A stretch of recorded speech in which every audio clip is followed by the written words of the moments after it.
फौजी भाइयों नमस्कार। आपका अपने वीर सैनिक वेलफेयर यूट्यूब न्यूज़ चैनल पर फिर से स्वागत है। भाइयों, आज जो मैं वीडियो आपके सामने लेकर आ रहा हूं वो आपकी कन्फ्यूज़न को दूर करने के लिए।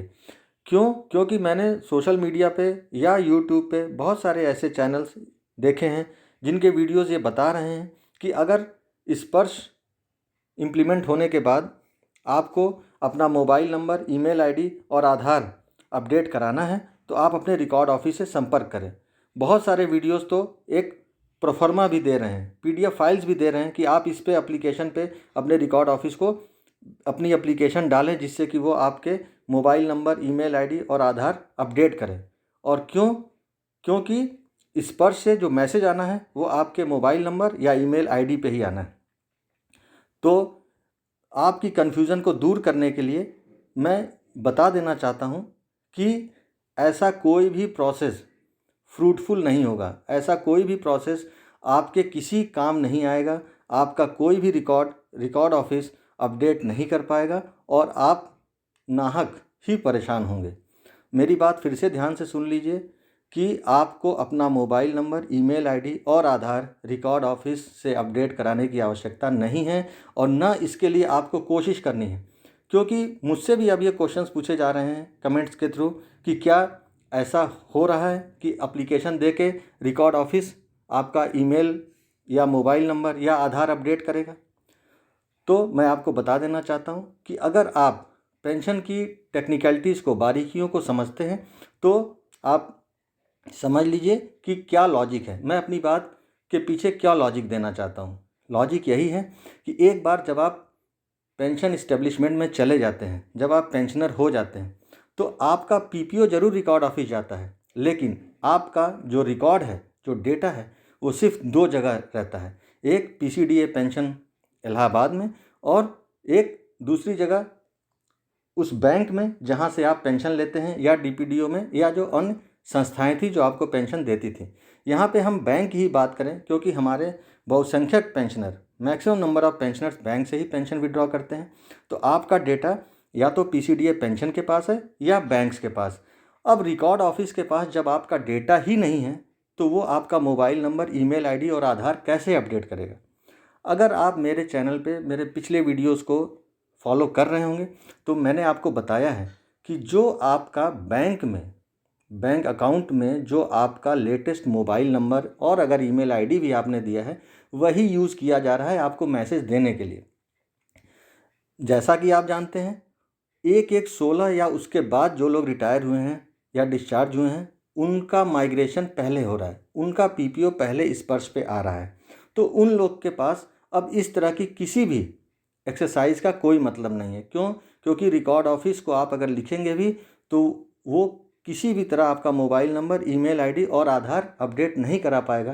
क्योंकि रिकॉर्ड ऑफिस खुद ये काम कभी नहीं करता था, वो हमेशा पीसीडीए पेंशन इलाहाबाद में क्लेम भेज के कोरिजेंडम पीपीओ इशू कराता था। और चूंकि मैंने पिछले वीडियोस में ही बताया है कि अब पीसीडीए पेंशन इलाहाबाद ने फिलहाल 1/1/2016 1 जनवरी 2016 ऑनवर्ड्स जो लोग भी डिस्चार्ज या रिटायर हुए हैं उनके कोरिजेंडम पीपीओ इशू करना बंद कर दिया है।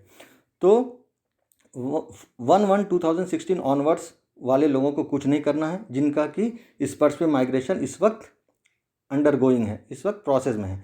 हाँ, अगर आप 1/1/2016 या उसके पहले रिटायर हो चुके हैं, मतलब 6 सीपीसी या उसके पहले रिटायर हो चुके हैं, तो अभी भी कोरिजेंडम पीपीओज इशू हो रहे हैं। तो अगर आपको लगता ही है कि आपको अपना ईमेल आईडी या मोबाइल नंबर या आधार अपडेट कराना है तो इस वक्त आप रिकॉर्ड ऑफिस से संपर्क कर सकते हैं जैसे कि पहले भी करते रहे हैं। और वो नंबर्स कोरिजेंडम पीपीओ के थ्रू ही पीसीडीए पेंशन इलाहाबाद के द्वारा अपडेट किए जाएंगे।